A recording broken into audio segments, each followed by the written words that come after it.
A pleasant good morning to you, Barbados, and all of our listeners.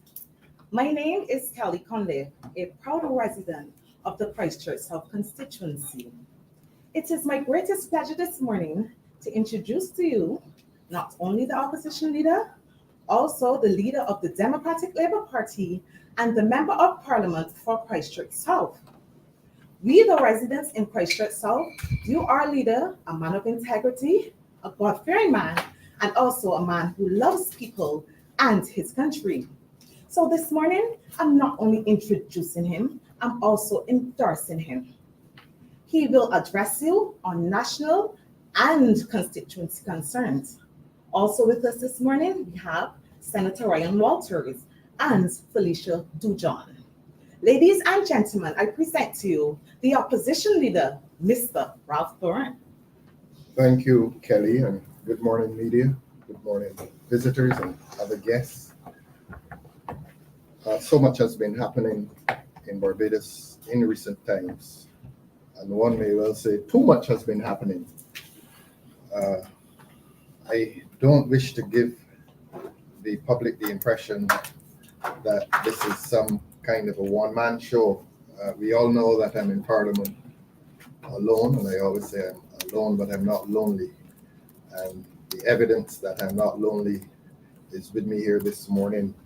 I want to encourage among the members and would-be candidates of the Democratic Labour Party, I want to encourage among them the concept of a team, that we are functioning as a team.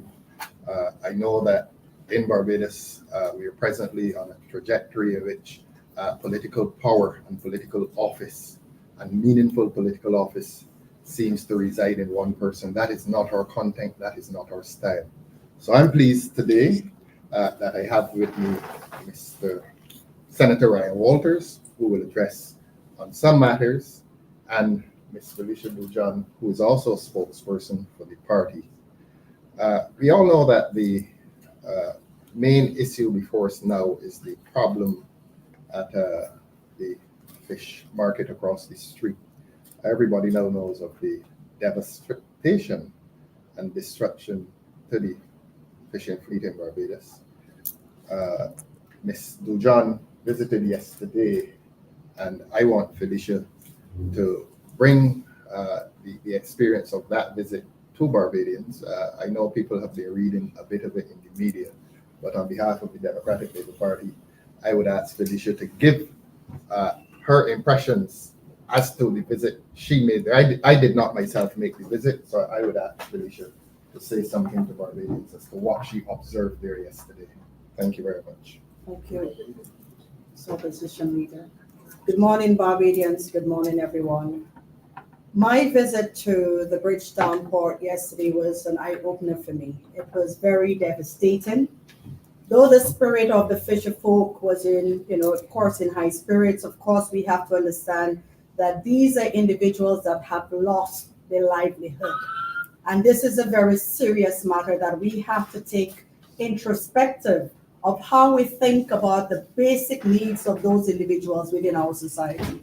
Too often we have neglected those industries, not only agriculture, but the fishing industry, because we believe that those industries do not impact on our society. And I believe that this experience will teach us something that we need to take over for generations to come. The reality of what we're dealing with is that our fisher folks did not have a choice. And I want to make that very clear. What we're seeing on social media, the blame, or what we call the victim blaming of our fisher folks, need to stop. The reality is the policy makers were the ones to advise our fisher folks on what is the best way to secure the vessels. And this was not done. But this morning, we were seeing those damaged boats and those damaged vessels being halted out. It tells us again that this administration does not want to take in accountability. There's no accountability with this government.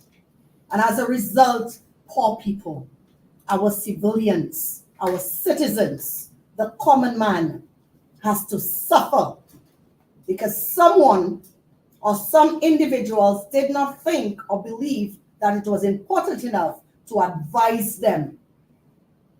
What I saw yesterday broke my heart, because these are people that serve us every day. These are people we go to the fisher market every Saturdays. They make sure that they're there to serve us. And we're going to turn our backs on them because we believe that they did not make the right decision. It's not their fault. We as a country have to understand there's a difference between politics and governance. And what we experienced there is something, this is history. We have never experienced that before. And we need to understand that we need to support our fisher folks. We need to support the common man, because we place our votes in individuals to ensure that proper mechanisms were in place, particularly during times of natural disasters. So no, we're not saying that the government caused the hurricanes or they had any impact on the hurricanes. What we are saying that they did not prepare the way that they should. And if you see the broken-hearted men and women yesterday, you'd understand where I'm coming from. They have families, they have bills to pay just like us. And how are they going to recuperate? We need policies, and right now they need to be compensated. They need to be compensated. And as a matter of fact, we are calling for an investigation as to exactly what occurred, that those fisher folks who left at the perils of this government and are suffering because of mismanagement of this matter that occurred there.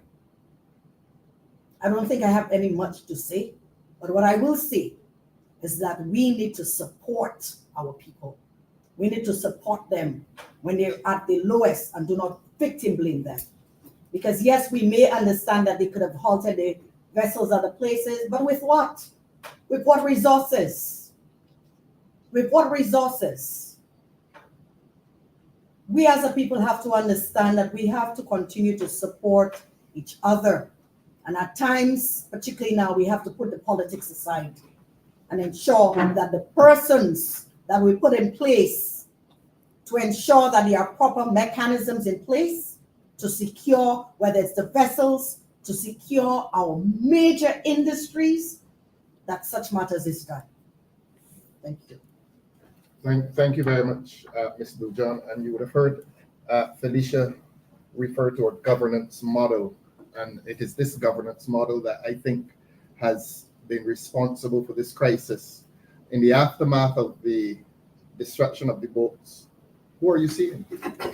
One minister, who happens to be the prime minister.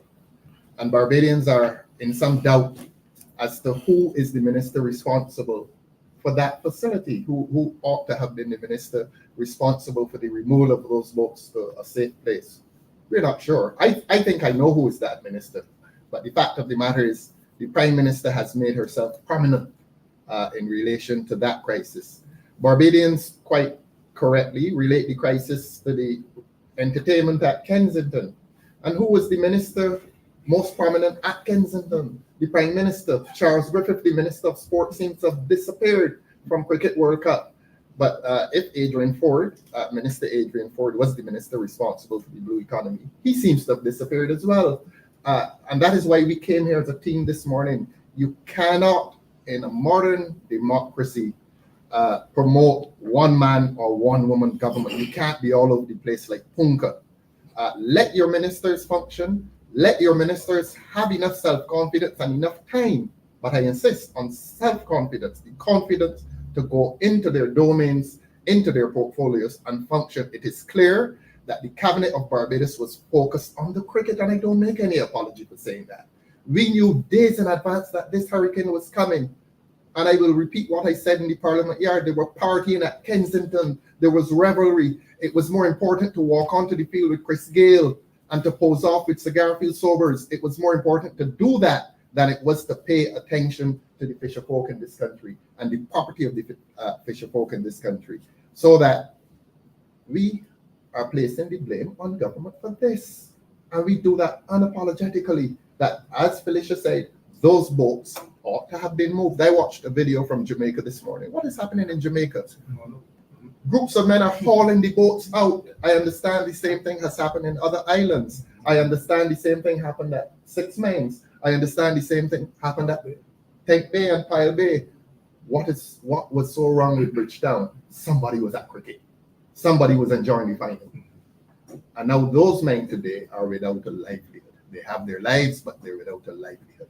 So we are offering ourselves seriously as a viable alternative to administer the affairs of government in this country.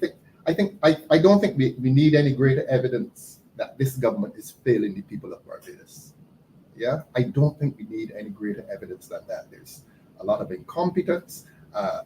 The Constitution says that a prime minister is primus inter pares.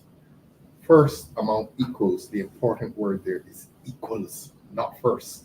And the emphasis in this government seems to be on first. We are calling on the prime minister to allow her ministers to function. And it is clear that the minister responsible for the blue economy was either not allowed to function, but he definitely was not functioning. Where was he on Saturday? Where was she on Saturday? We know where she was.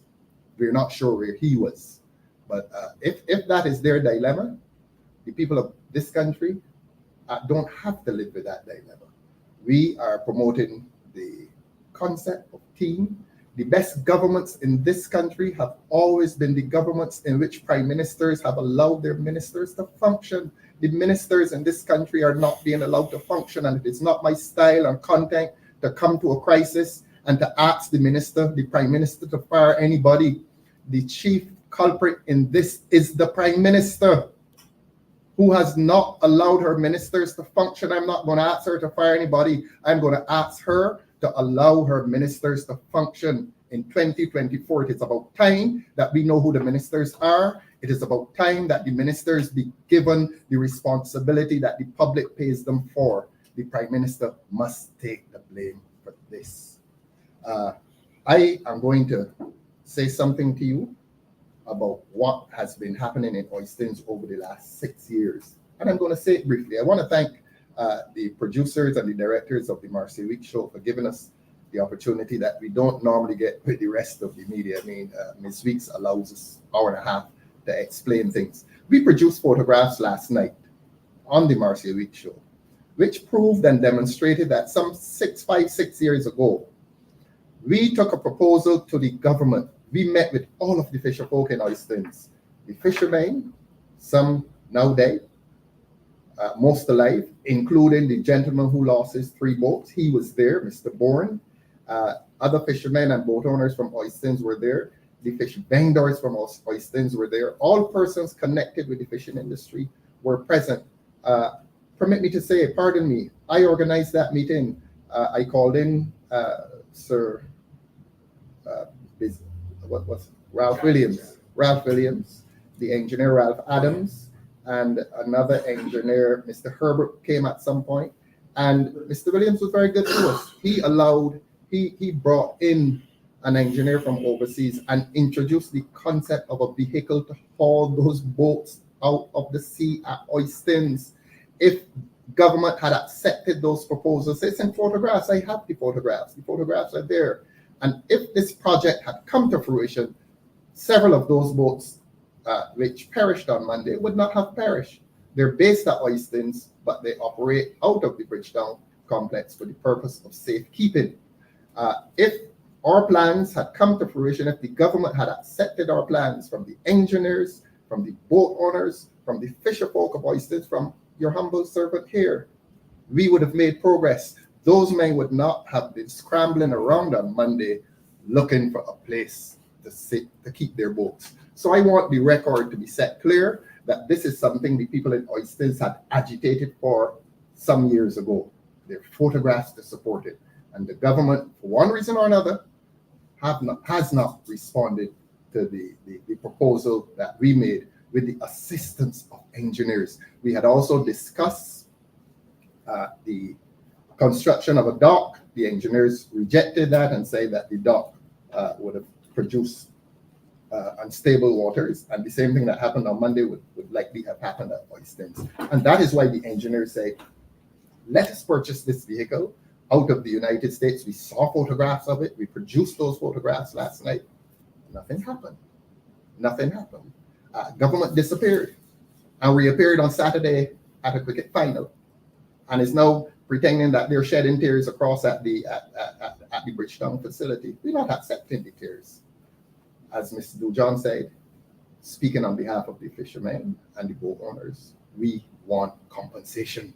We want just resolution to a problem that has been created in part by the government, and don't let them tell you that this is not a political issue. It is a political issue. Political decisions lead to political action, and that is what governments are there for. And if the government is involved in the matter, we as an opposition party are entitled to give a response. As I said before, we are entitled to scrutinize, to analyze, to criticize, and when needs be, to chastise.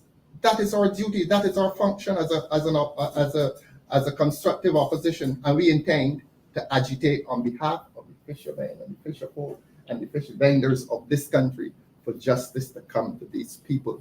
We know that fishing is not seen as one of the glamorized economic activities like the others that have received massive millions of dollars in support, but for some reason, when it comes to the fisher folk, as Felicia said, you blame the victim. You find all kinds of reasons to blame the victim. Oh, he has no insurance and he should have gone elsewhere.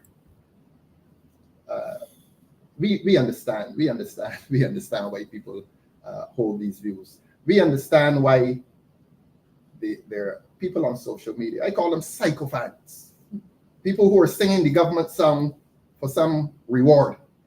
And look, it is now becoming tiring. The government is silent, but the government is encircled by these social media sycophants who are demonizing the fisher folk. And I want to say as well that this is a government that speaks about protecting the reputations of people in cyberspace. And the most vicious and malicious and scurrilous attacks on social media are being made by the government supporters. We are being abused every day in the most vile language. People are coming on and calling us the worst kinds of things, and they're supporting a government that claims that it wants to pass a cybercrime bill. These are the inconsistencies. Look, I don't want to go on too long. Media, I don't want to keep you here the whole day, but we are placing our voices firmly in the corner of the fisher folk as people who are legitimately entitled to pursue their living in this country with dignity and with equal rights as anyone else, whether it is in agriculture, whether it is in tourism, whether it is in manufacturing that receive government assistance, or whether it is those who have been receiving assistance for social deviance. Because we now know in Barbados, nobody has contradicted us, that this government was compensating people for social deviance as a disincentive against social deviance. Let me put it that way. Who are the fishermen? The fishermen didn't kill nobody. They didn't kill anybody. They're just trying to feed their families. They're just trying to accumulate generational wealth like anybody else. What is so wrong with being a boat owner? What is so wrong with being a fisherman? Why, as Felicia said, you have to blame the victim? Why do you have to look for some excuse to continue to stigmatize these people as the least among us? They are among us, they are part of us, and this Democratic Labour Party will defend their right to an economic existence. We stand in their corner. We are calling on the government to compensate them. As I said last night on Marcia's show, I don't want to play lawyer at this point in time, but if I have to give legal advice, I will.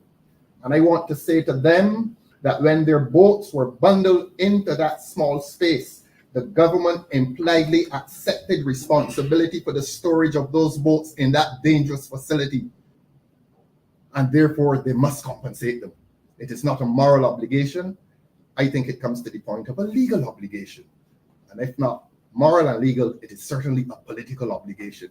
We hope that the government intends to compensate them. We hope that the government will enter into arrangements, similarly as they entered into arrangements to repaint Kensington and to paint Oyston's red. we are calling on them now, having painted Oystons red, to paint the lives of the boat owners. Don't put the boats in red, but rebuild some boats, let the boat owners choose the color, but assist them in getting back into their livelihood.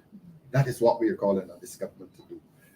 I mentioned something about Kensington, and I think Senator Walters wants to say something about Kensington, is it? Yes. This is about team. We're here as a team. This is no one-man thing. So I invite Senator Walters to address issues pertaining to Kensington. Thank you. Thank you very much. Thank you, Leader of the Opposition. Good morning to all the media and to all our viewers online. I think it is important for us at this juncture to take a review of the activities in June as it relates to the ICC T20 World Cup. The government officials had touted this as an event that would benefit Barbados tremendously. They identified that it would bring upgrades to the facilities, namely Kensington Oval. It would revitalize cricket in Barbados. It will bring tourists to Barbados and economic activity to the country, and it will benefit small business owners as well. Now, this is not to rehash a lot of what has been said, but it's important because what the government does is that the government puts information out there, and quite often the information changes depending on who is speaking. And what I am going to go through with you today is the events of the World Cup, what has been promised in terms of spending, what has been promised in terms of the results and the benefits, so that we bring some balance and truth to the conversation around Kensington and the ICC T20 World Cup. Now, the upgrades to the facility from the start, the communication from the government, again, depending on who is speaking. About 6 months ago, the end of November, December, we heard the government was going to borrow $50 million to redevelop Kensington Oval. There was an outcry in the public domain because of the quantum of that sum. And then a few weeks later, we heard half of it would go to the revitalization of cricket in Barbados, and the other half would go to the redevelopment of Kensington Oval and some facilities in Barbados. We heard they would address lighting, renovation of bathroom areas and facilities, I think the saunas and stuff like that for the players. And we also heard about an indoor facility for training using the latest technology as well, so that our cricketers will have all-round facility to train in.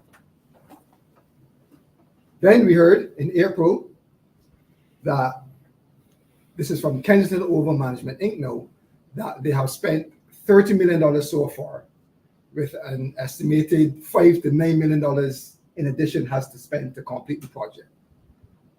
So we had $50 million in the first instance, then we have $25 million in the second instance, now we have $39 million in the third instance, and just before the commencement of the games, we had the government officials coming and telling us they spent just over $40 million to redevelop Kensington. So different persons giving different accounts of monies. And the Democratic Labour Party is on record asking about how much money is going to be spent, where it's going to be spent, and asking for justification. Now, understand that this $40 million or $50 million or whatever is spent, which we will uncover soon, there is no indoor facility complete either. So in every discussion about the redevelopment, they spoke about lighting, scoreboards, the bathrooms. They spoke about this indoor facility, which is now being pushed to phase 2, but all the money has been gone. We have not heard about the revitalization of cricket that was going to be spent, that we were going to spend $25 million of that $50 million on. I think the opposition leader has also already alluded to the fact that he has engaged in a conversation with the Public Accounts Committee and the Auditor General. Yes. And we leave that investigation up to them to bring the numbers, how it has been spent, who spent it, and where it has gone. But what I think the public needs to be aware of is that Kensington Oval Management Inc. is supported by the taxpayers of this country. They do not earn their way. And since 2019, the government has pumped $7.5 million into the operations at Kensington Oval. They've also put another $7.26 million into capital works at Kensington Oval. The last 6 years, taxpayers have contributed $14.76 million into an entity that does not earn its way. And these numbers come from the estimates of revenue and expenditure from the government. This is not me pulling numbers out of a hat. This is what the taxpayers contribute to the existence of Kensington Oval. So for the government, and you made a point about political decisions.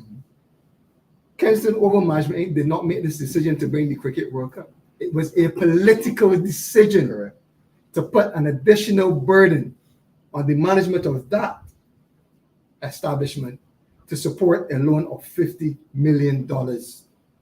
In addition to a loan that has not been already exhausted of the 2007 World Cup.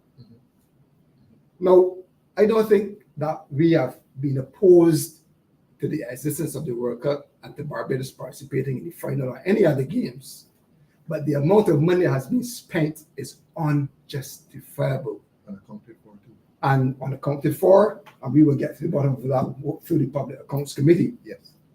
But I wanted to put context into this, the fact that here's a political decision to put $50 million of debt on an entity that is already not paying its way, that is upheld by our taxpayers' dollars. And then from 2019 up to the current financial year, we look at the bucks, $14.7 million of taxpayers' revenue.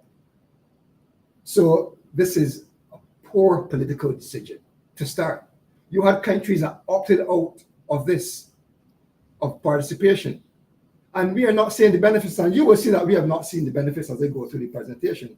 But the government, in its revenue expenditure for this year, has also shared with Barbados that they are in financial deficit of almost $1 billion, meaning that the government alone does not earn enough revenue to cover its expenses.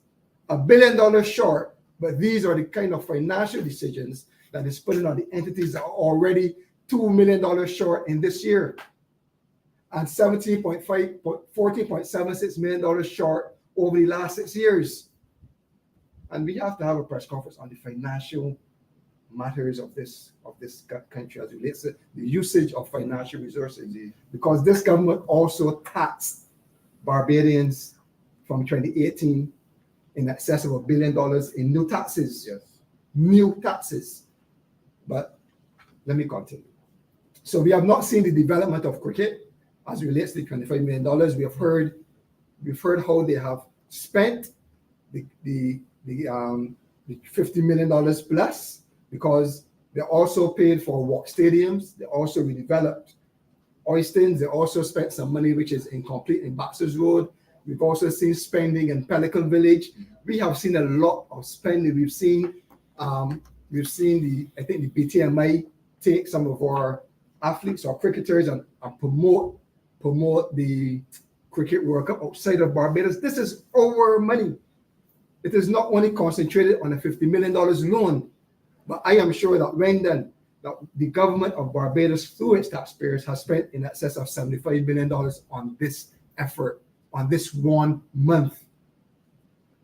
Okay, visitor arrivals. On the 14th of April, the chairman of the National Organizing Committee of the World Cup is on record stating that the World Cup is expected to bring an additional 25,000 people to the shores of Barbados. And a lot of people feel that as an opposition, we come here just to talk. We don't have our facts. And I want just to share this with you. If you can hear it. We expect 25,000 extra people outside of what would happen normally during June. June is a trough period for tourism development, but those 25,000 people, we're looking at 150,000 room nights. Just let me say that on Radiant, they're only going to be 9 days of cricket. But for the other 21 days, visitors are going to be here. So we're going to Start it over. That's Mr. Lynn. We expect 25,000 extra people outside of what would happen normally during June. June is a trough period for tourism development, but those 25,000 people, we're looking at 150,000 room nights. Just let me say that one more. You heard it. 25 additional thousand people expected Cricket World Cup. That is a justification that has been put on the spend. Remember, the government is defending their commitment, their political decision to spend in excess of $50 million on 1 month, on 30 days. Now, on the 28th of June, he has changed his mouth, and he's on record now saying that the original projection was 25,000 to 30,000 people coming to Barbados. Additional. No, full stop. He's now dropped the additional. I'm not going to play the clip because we don't have a lot of time. But I'll tell you now, and he's also projected 40,000, just shy of 40,000 visitors in June. Barbados and members of the media. In 2016, 42,565 persons visited Barbados in June, and there was no ICC T20 final in Barbados.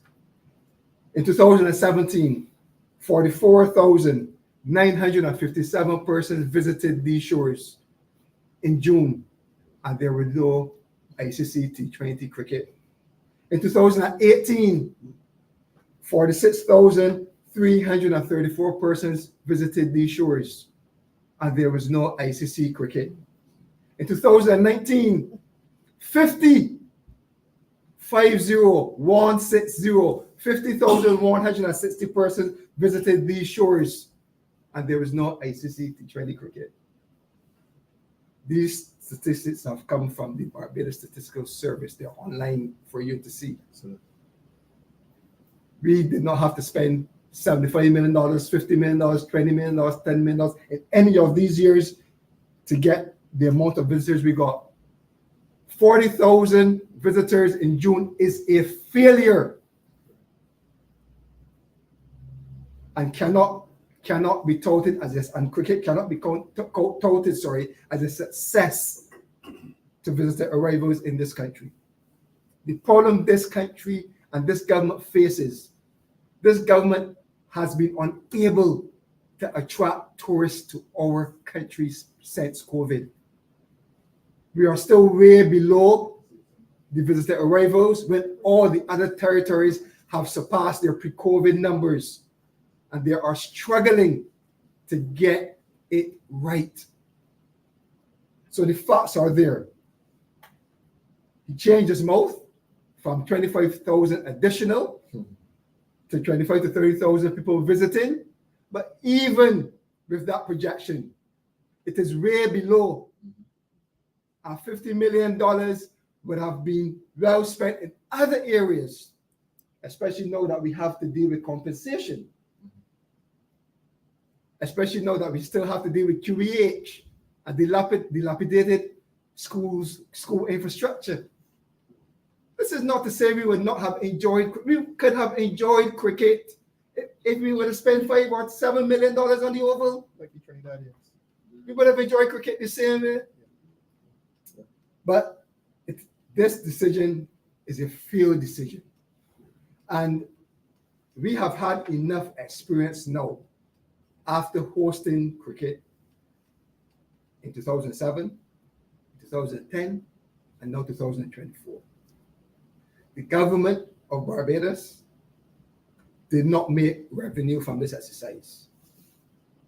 We did not have any tax intake from the ticket sales, from the importation of goods for resale, from the importation of services that were identified to deal with the cricket.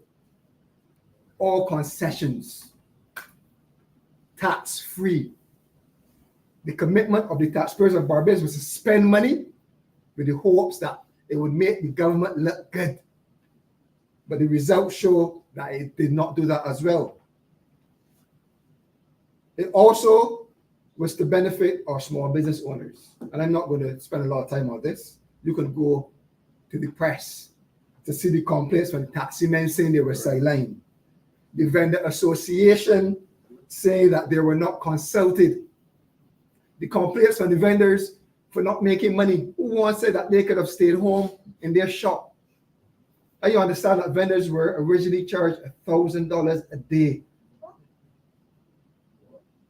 $1,000 a day. $1,000 a day means that they would have to make in excess of $4,000 in sales to start, because they have to pay for the food, they have to pay for the setup and infrastructure, the staffing, and then they go pay $1,000. They're not going to make anything. So this was not designed for them either. So all accounts, this has not been the success that the government has promoted it to be. It is clear. The results show this. This is not what the Democratic Labour Party is parading on. We are saying the facts show from the visitor arrivals, from the different conversations in terms of the amount spent on the Kensington Oval, to the reports and the complaints from those who should have benefited from this exercise. So political decisions, political results. Correct. Political response. I thank you. Thank you. Something happened in Barbados, I think, over the last 48 hours. We heard that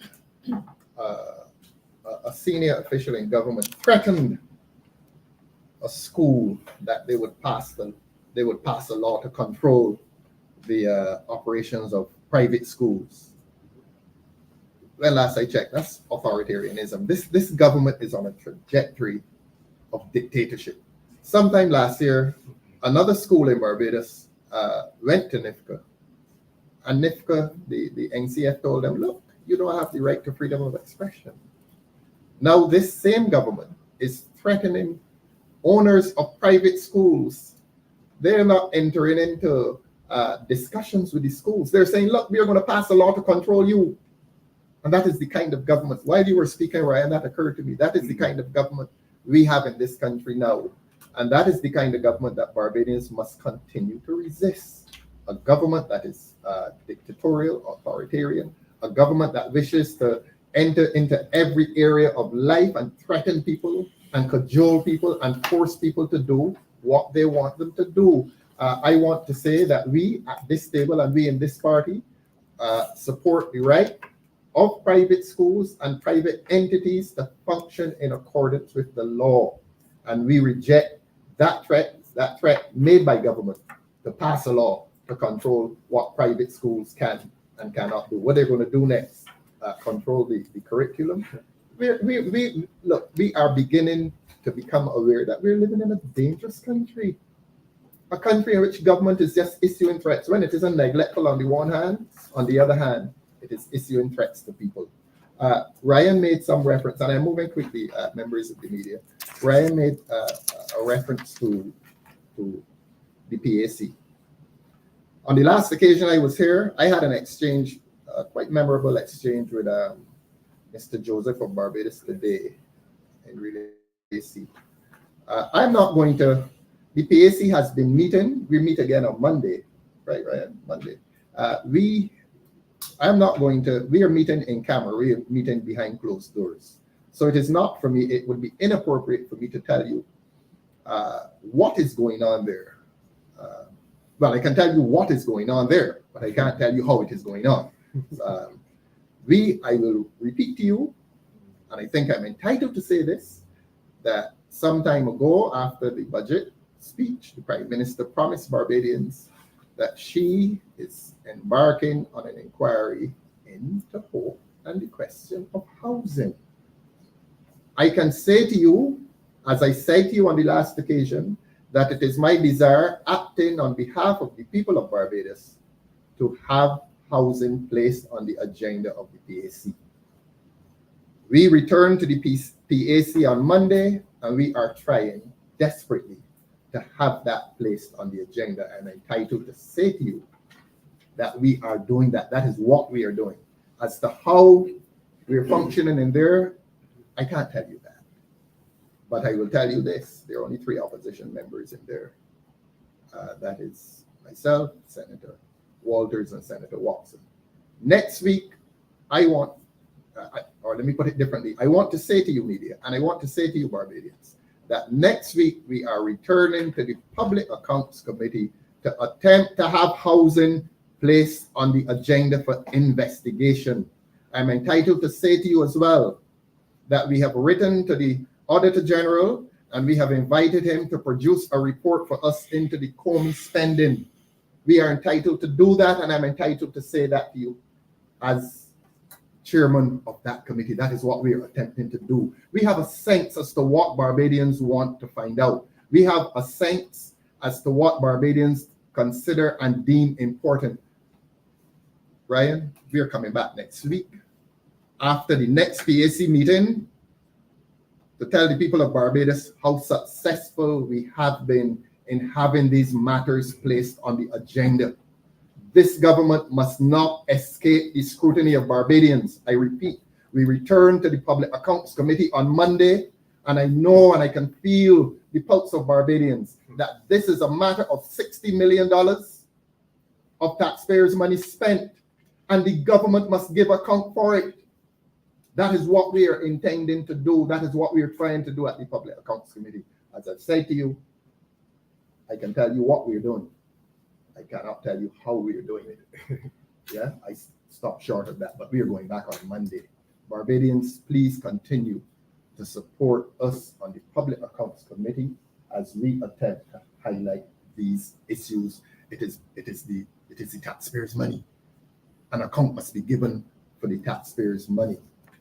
I will say no more of that for the time being, except to tell you, Barbadians, that if you wish to hear us again after the next Public Accounts Committee, you will hear us.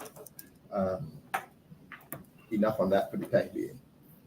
It's a matter of some regret. We want to express condolences to the relatives of all those persons who lost their lives all too early.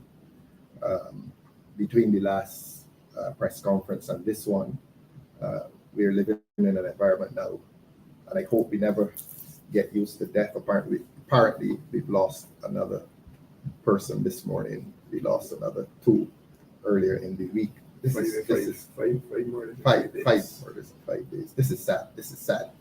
This is not something we will ever get used to. We held a very successful national dialogue on crime, and it will be successful only if we follow through on it. I want to thank the panelists who were there.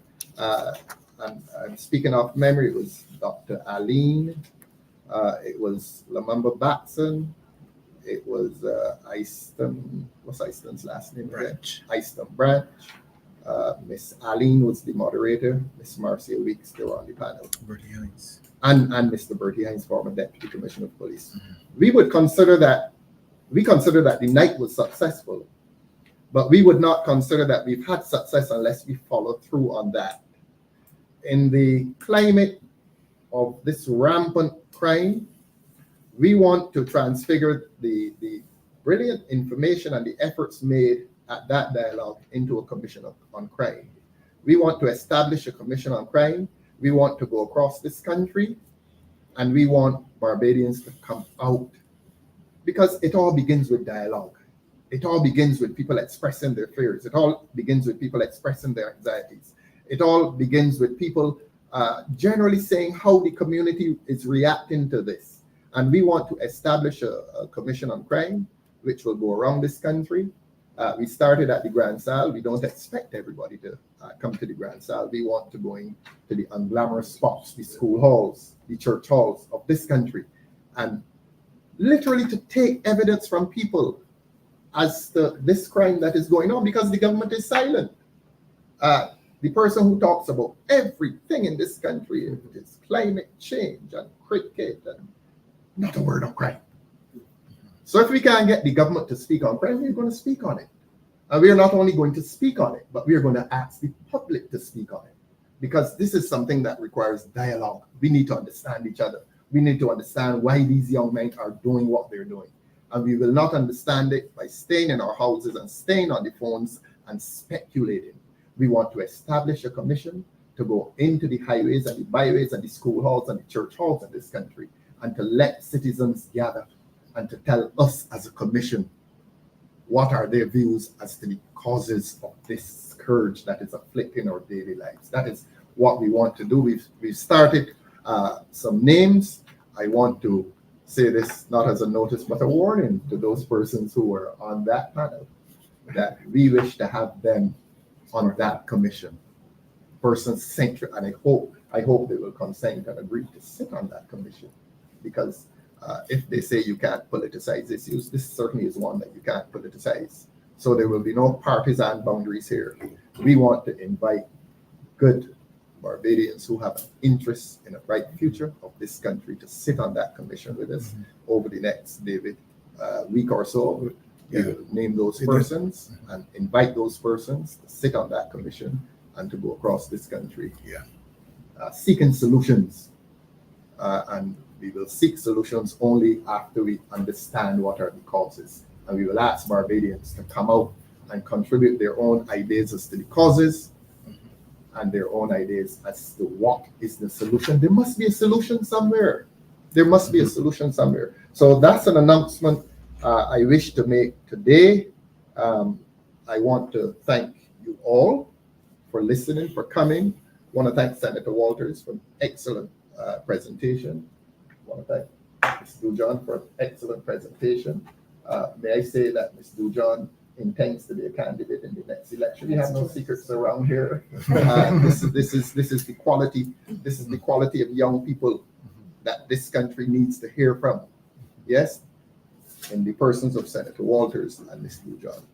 This is what we will present through these media conferences to Barbadians. The quality that is available in this party and the quality that is available to Barbadians. Media, I want to thank you very, very much for attending.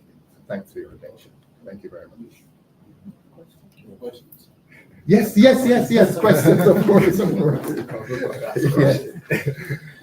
We wouldn't deprive you, Calvin. All right. Cobbleman's in Nation News. Just a few questions from me. We're going to start with the issue of the fishing sector and the damage that it has sustained. Yes. Obviously, with one of the key pillars, one of the pillars of this economy down for the count as a result of the hurricane, it is bound to have, beyond just the scope of the livelihood of these fisher folks, this is bound to have some ripple effects throughout the economy. Yes. What are you anticipating that is likely to be that ripple effect within the economy, maybe cost of living, cost of with one of these proteins now out of being short, etc. What are you anticipating from the opposition? When you focused on the economic fallout, I want to focus on the social fallout. What is a man who has been working for the last 20, 25, 30, 40 years? What does he do when he wakes up in the morning and discovers he has no job? What does he do? There must be a social fallout. I mean, he must consider the options. He wants to survive.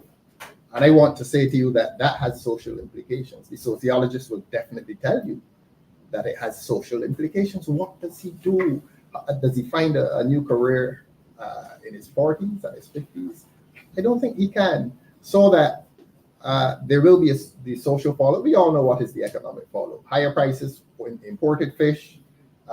We know what is the economic fallout. But the dangerous dimension here is the social fallout. What does that man do? What are his thoughts when he wakes up and discovers, as one told me this week, he cannot pay his rent? What's he going to do? So my concern subject to how Felicia feels about this as well. What is the social fallout? That is a concern that we have. We'll probably bear the higher prices.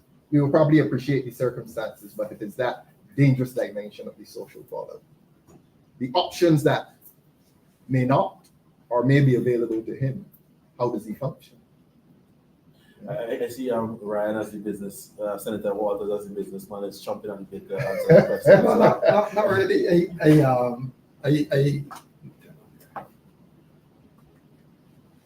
I support the sentiments of the leader of the opposition.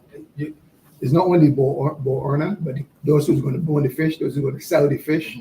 There is the small businessman as well that buys our fish to sell. We sell on Friday nights and so forth. So it is going to have an economic, and their families. and the family. So it's going to have an economic impact. I don't think we can estimate that or value that, and that is a significant challenge that we have in Barbados. COVID presented an opportunity for the government to take a fresh look and perspective on small business in Barbados. Coming out of COVID, after the 2022 general election, the government formed its cabinet and there was no minister of small business. Small business dissipated. When last have you heard a conversation on small business in this country? Statistics show that 92% of our businesses are small business.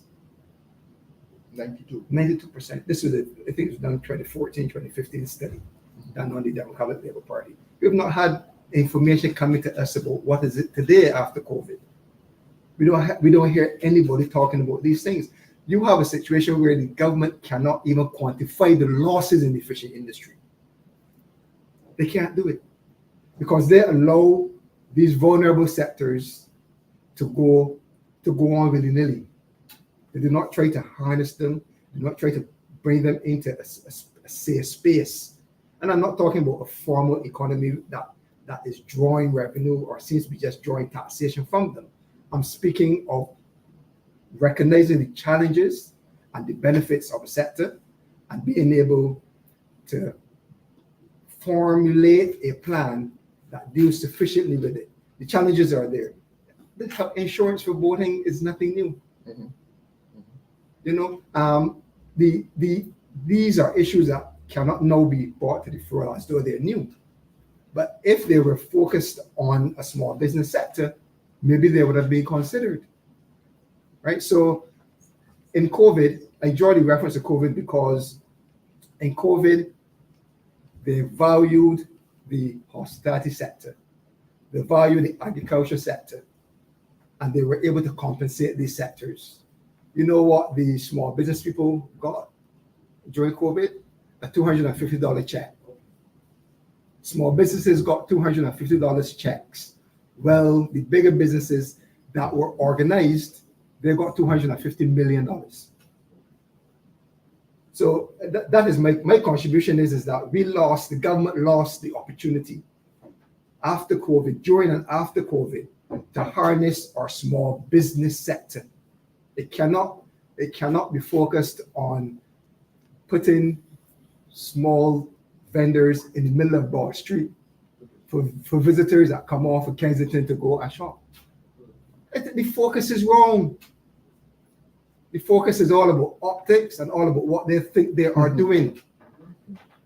But they have not dealt substantially. There's no ministry in charge of small business that could say to you that we are going to do this for the small business people in this country, whether it's fishing, whether it's agriculture, whether it's tourism, whether it's retail, there's none.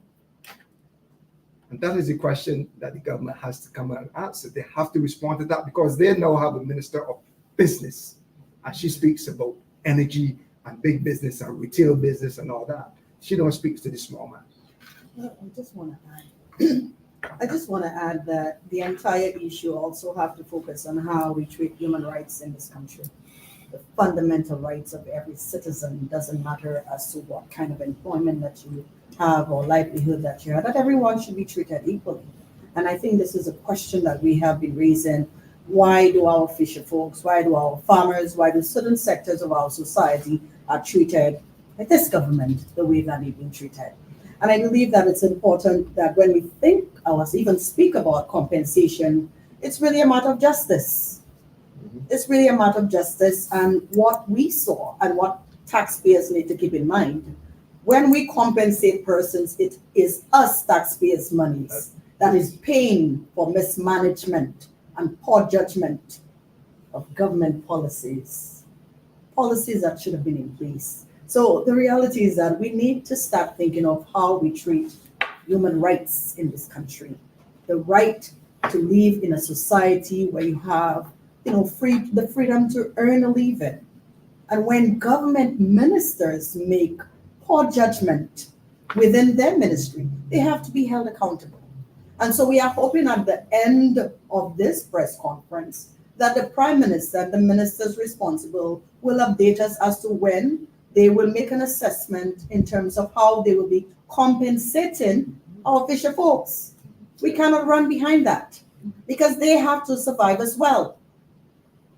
And we're not going to victim blame them, and we're not going to gaslight them either. Compensation is a matter of justice, an atonement for the mismanagement and poor judgment that was done for the few days ago.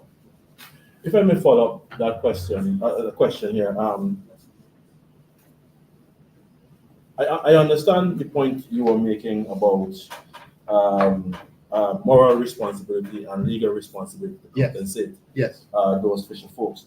However, I'm still trying to understand where does personal responsibility factor into the equation. Mhm. As with any business, you have a responsibility to secure your assets. Yeah. And the culture of bailout, as we would have experienced during ELSA, yes, we have to protect the most vulnerable, but obviously, as Ms. Dujon pointed out, this is taxpayers' money that you're talking about. How do we square that? We understand the issue of personal responsibility, and we understand the issue of personal responsibility in relation to everyone, whether you're a fisherman, a fireman, or the chief executive officer of the largest insurance company in the world. Personal responsibility applies to everyone, and it applies equally. I want you to understand, Colvin, the circumstances which confronted those fisher folk and those boat owners. They put their boats in the only place that they felt they could. The alternative was to leave them at sea. Some of them sailed from Oistins, those boats, down to this harbor, and the government undertook that impliedly, if not expressly, and I'm discussing law now, the government impliedly undertook that would be literally safe harbor. It was not. We have suggested to the government, and I understand your statement about personal responsibility, and I understand what Ms. Dujon is saying about blaming the victim, but they took the boats where they thought was the only available safe space. We are saying that if the government had ignored the cricket for a few hours, yes, that the government would have come up with a scheme to take those boats onto the several open areas of Barbados, in spite of the question of personal responsibility, in spite of the question of failure to insure, and there are a lot of cars and houses out there not insured. Yes, there are lots. But as Mr. Dujon said, don't let us start to find ways to extricate ourselves from responsibility, from governmental and collective and national responsibility, by looking at issues of personal responsibility in relation to the boat owners. Yes, they do have a personal responsibility, but yes, this government had an obligation to protect them, and they put them in the only space of it that they thought was available. If they had spent some time, they would have got the same company that is now taking the boats, the destroyed boats, out of the small harbor. That same company does haulage of boats, and that same company, from the time this hurricane was known about, that company should have been hauling those boats onto the several playing fields of Barbados, around Bridgetown, around St. Michael. The garrison is there, the BDF is there. Colvin, they could have taken these boats to so many places, but the boat people were vulnerable, and they placed the boats in the only place that they felt was safe, and they placed it in a government facility. So the question of personal responsibility pales insignificantly when we consider that there's a governmental and political and national and collective responsibility to ensure that your boat owners are as safe as your hoteliers, are as safe as your manufacturers. Yes? We all have that responsibility, and we all must accept that responsibility if we claim to care for each other. That is responsibility that we must accept, but we all are frail when it comes to personal responsibility. And as much as they may have failed in exercising personal responsibility, they're no different from any of us. As I said last night, he who is without sin, let him cast the first stone.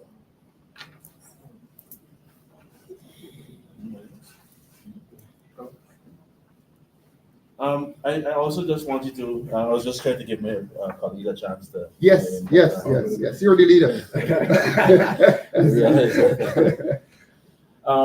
The issue of gun violence as well too. Yes. That seems to be spiraling at this point. Mhm. We've had a press conference from the top brass of the police Yes. force. SOS, save our son. Exactly. Yes.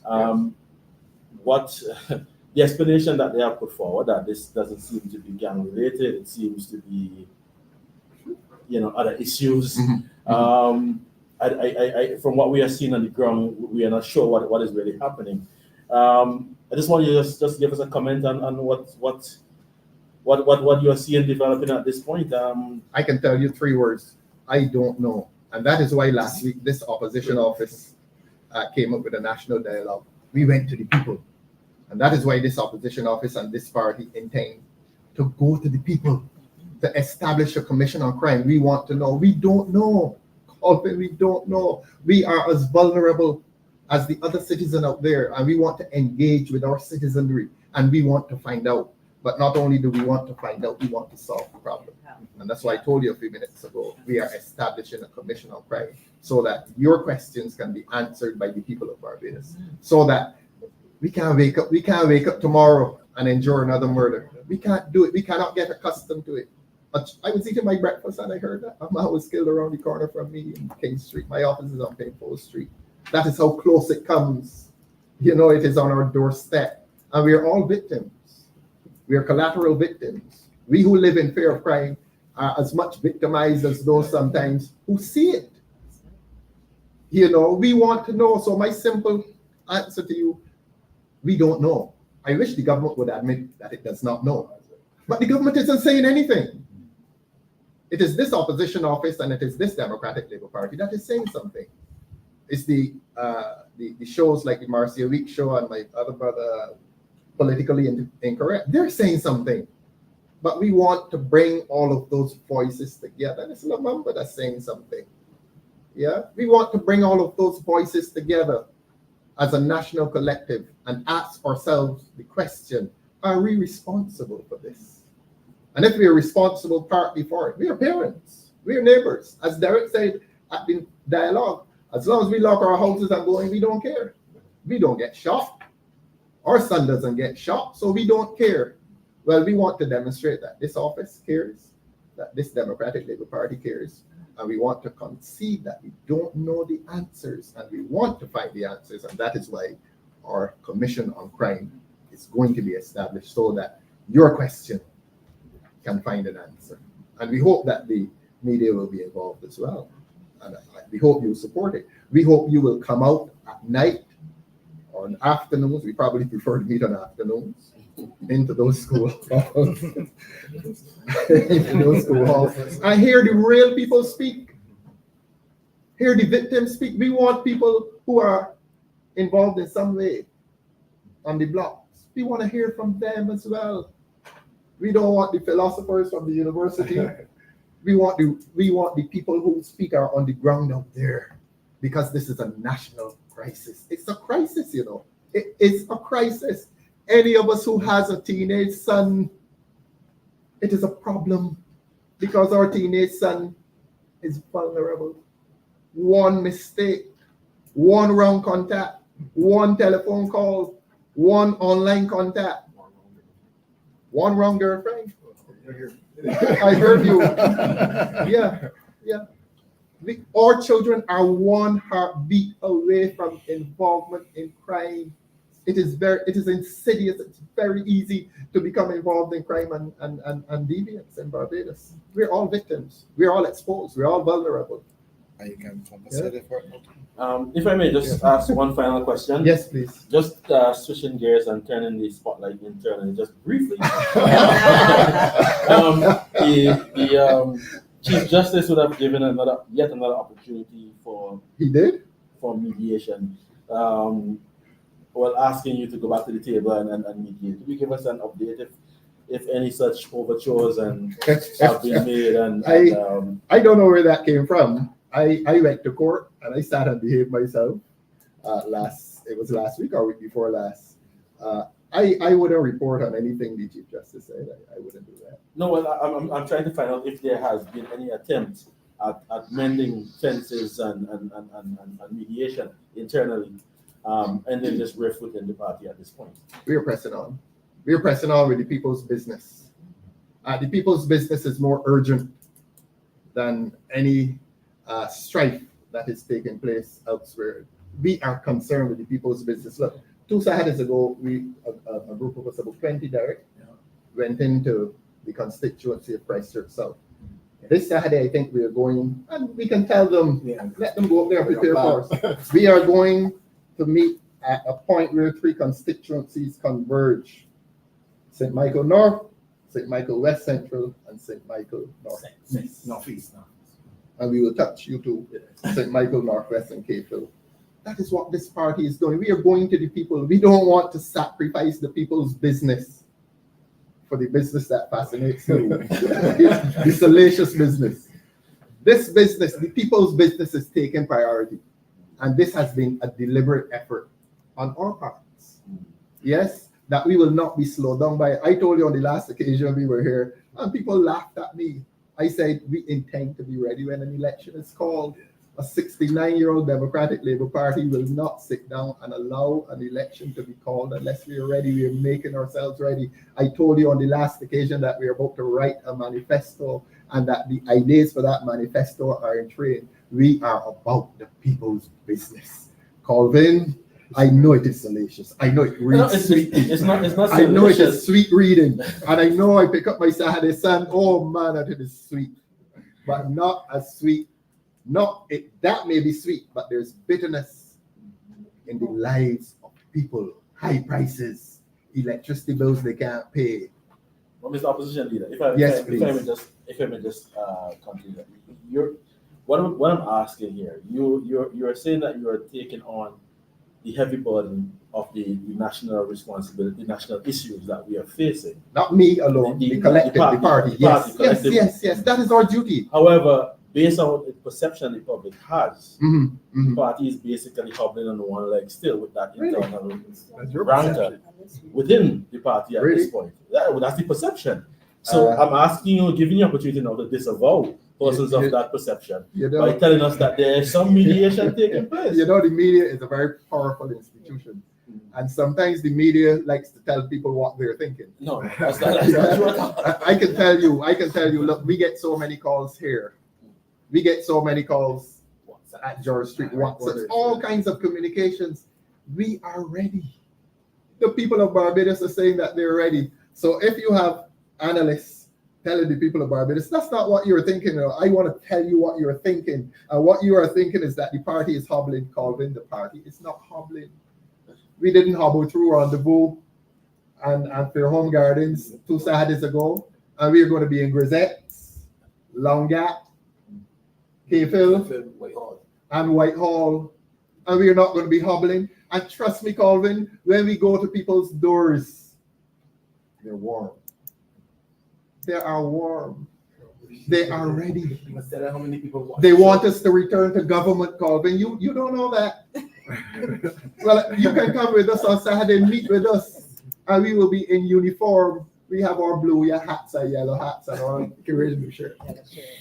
But I think we are going to be ready. What I want to add, and I think it's very important, and I think that question and concern will rise quite a lot. But I think at the end of the day, it's about your duty for country, and I think that is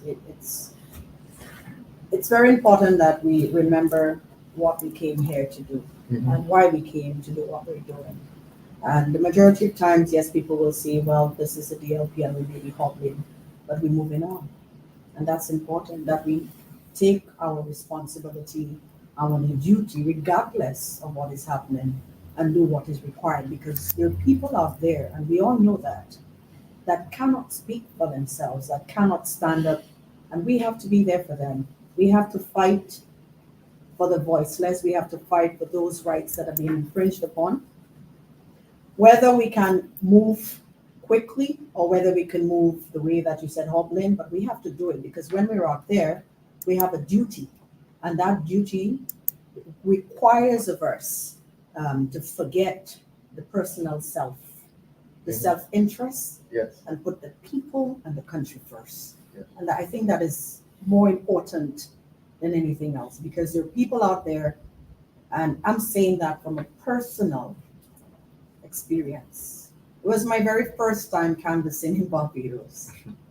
And what I saw and experienced, I thought, well, you know, you're a Democratic Labour Party and you're doing that, but your experience of what you see, it cannot be about self or party. It's about the duty that you decided this is what you're going to be doing, and you're going to be fighting for people that don't even like you sometimes, but you're still going to fight for them. And I think this is what we have to continue to remind the Barbadian populace, that the Democratic Labour Party, we're going to be doing this, not for ourselves, because we have to do it for you, because it is our duty. Because if we don't do it for you, who's going to do it? Some persons in our society cannot fight for themselves. They've been victimized, they've been ostracized because of the positions that they have taken to even challenge or speak up against the government, not only on social media, but anywhere. People have been silenced. So right now is not the time for us to think about, and I'm not saying it's not important. What I'm saying is that there's a bigger fight out there, that we have a moral duty. Correct. And we have to remember that duty that we have as citizens. Yes. Am I right? I will not persist. But we still buy the side of the paper. Yo, did you have anything? You're satisfied. Mr. Roberts? Just want to jump back on the question of crime, basically, because I know you said you're going to have discussions and dialogue with Yeah, people Commission around on the Crime. country. Commission on Crime. Yeah, but I just wanted to get from your thoughts, basically, as the issue of crime. Do you think, from your perspective, what strategies you think should be employed to deal with the problem? Because we're seeing many attempts coming from the government. I mean, we've been talking about putting in more judges, more magistrates, and so on. But from your perspective, do you think enough is being done? And what perspective you can bring to the table to at least help address the crisis that we are facing? You, as a opposition, you expect me to say that not enough is being done, so I won't disappoint you. Look, you mentioned judges. Not enough is being done. You know, the government keeps repeating, oh, we've increased the number of judges. Let me say it to you, Mr. Roberts. They have increased the number of judges without increasing the ancillary staff that is needed to run those courts. And I'm not going to bring any secrets out of school, but the public needs to know this, that although the numbers of judges in the criminal courts have increased, the output of work has not proportionately increased. And the public needs to know that. I sit and I see the juries coming out at 10 and 10:30. Probably went in there at 9:30. A lot of cases are being adjourned. A lot of criminal cases are being adjourned. So that if the government wants the people in Barbados to believe that there's this intense work going on with the appointment of new judges, that is not true. The workload has not necessarily increased because the staffing that ought to be available in the courts, the human infrastructure, it's absent. So they can appoint 113 judges. They have to appoint the people who do the transcription. They have to appoint clerks. So they have to be staffed. And I'm afraid, Mr. Roberts, that is not happening. So this bland boast about having increased the number of judges and expecting Barbadians to live with that, that has not worked. And it has not worked because the human infrastructure has not been made available. I'm sorry to bring it out, but the public needs to know that. the public needs to know that. Yes, yes. No, no. Um, I have a question. yes, please. So I know Barbados doesn't produce the weapons being used in these related crimes. So what initiatives are do you think can be put in place to help bring to light how these weapons are being used by the youth of Barbados? I heard a former minister, I'm not going to identify him, he made a very interesting comment a couple of years ago. He said that it appears as if a lot of these weapons can come in parts. And I spoke to someone in the know recently, and he showed, and he told me that there are certain parts of a weapon, a gun, that would be hard to recognize as being a part of a gun. We don't know though. We don't speak with any authority. That's the responsibility of the police. But since you focused on it, we hope to gather that kind of information during a commission on crime. Yes. And the responses, the broad responses, the military response, which Barbadians do not want, and that military response involves the police and the defense force being aggressive. Barbadians don't want that. There's also the economic response, putting people to work. There's that response as well. So there are broad responses. There's the sociological response and the psychological response and the cultural response. How do you influence people's behavior? And that cultural response is one of the more important ones. I always speak of growing up in a different society, when young people behave differently, when young people defer to authority in school, at home, saw a policeman coming down the road and people showed respect. They don't anymore. So that the cultural response is one of the important responses. And I have a concern, perhaps it is dangerous to say it, but I will say it. I have a concern that sometimes too much of our music is encouraging people, language, and the language of the music, in antisocial and violent behavior. A lot of the music is violent. And I sometimes wonder, Colvin, I'm driving in my car and I hear a car going by or ZR. And what I'm hearing in front of myself, this is 8:30 in the morning, and these children are hearing this, and the DJ is bellowing, and he is encouraging it. All that is the culture. All that is the culture in which our young people are coming up. And you bring up a young fella in a culture that is violent. What do you expect from him? His responses, his reactions are going to be violent. So we need to work. We need to redefine ourselves culturally. We need to say who we are. Yeah, we need to establish who we are, to decide who we are. We're in a cultural crisis in this country. I mean, my generation and this generation not seeing eye to eye as to what is acceptable social behavior. Every event now for young people, everybody joking.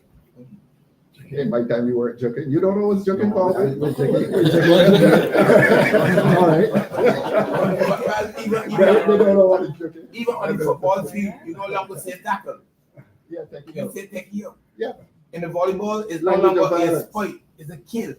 Yeah, precisely. The whole environment. Language of violence. It's pervasive. Yeah, it is. It is. Thanks for the question, though.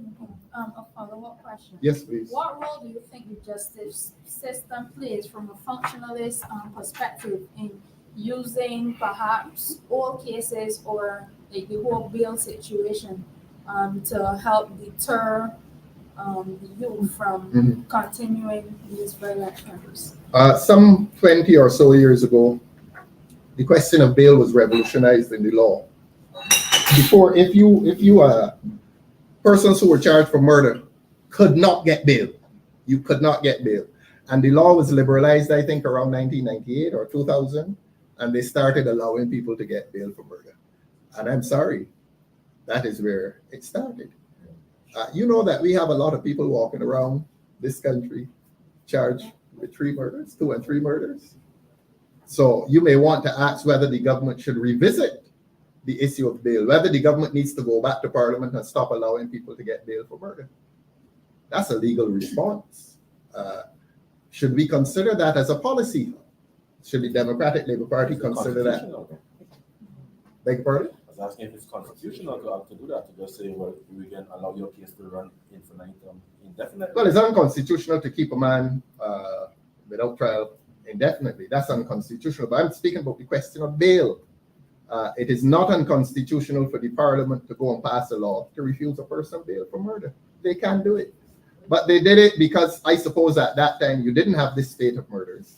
And it was felt that some murder accused were on charges which they felt, that the person would ultimately get off. So they were saying, well, if he has a good defense, why keep him in prison? And that the law was passed for that category of person. It was passed for that category of person. But there's another category of person who took advantage of it. The fellow who has 2 and 3 charges But the question is and gets bail. I mean, the length of time that case is taken through the system. Mhm. If you're saying that a person is not going to be allowed bail for murder, you could have somebody on remand for Yes, for a long for time. a very long That time. is why you without a need, trial. and I think the courts have been trying this. I think they've been trying to give priority. There's some courts that are trying to do the murders. Yes, there's some courts that are trying to do specific offenses to get the backlog off. But obviously, murder is always going to take highest priority because you can't have a man, as you correctly say, 3-4 years on a murder charge and he can't get a trial or for any offense.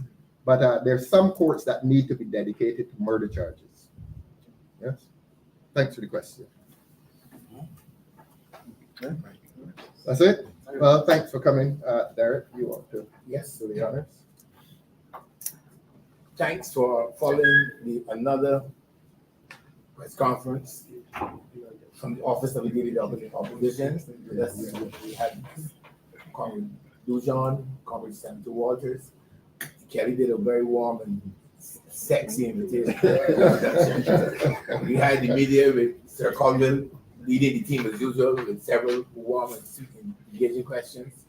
And we want to thank you for following us online. I didn't get a check to check the numbers online, but I am not, they were growing. But the leader opposition will continue to come to the public, and our offices are open. You can call us. Give the address, Derek, please. It is Thomas Daniel Building on Main Street. And we're going to be having some sessions not only on crime, but we also want to touch on education policy, like our housing. We keep talking about agriculture as though it's dead.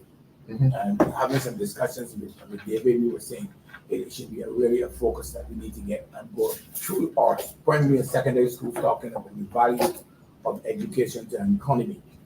So we are doing some intervention in that area. And then, of course, the issue of sports and cultural development, the importance of making careers out of sports and careers out of culture. I just want to say that even if we take the cricket issue that we had recently, cricket is not only about those on the field playing now, the sports medicine, this preparation of grounds, the umpiring, the scoring, the people that do the video referencing and so on.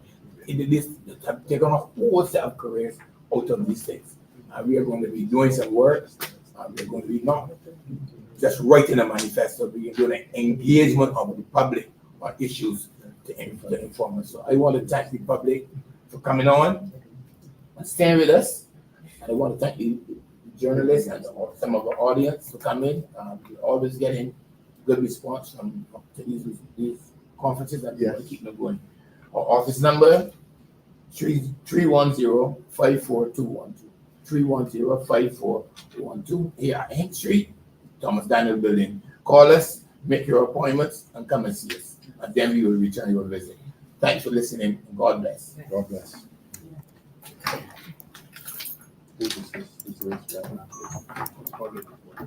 No, that's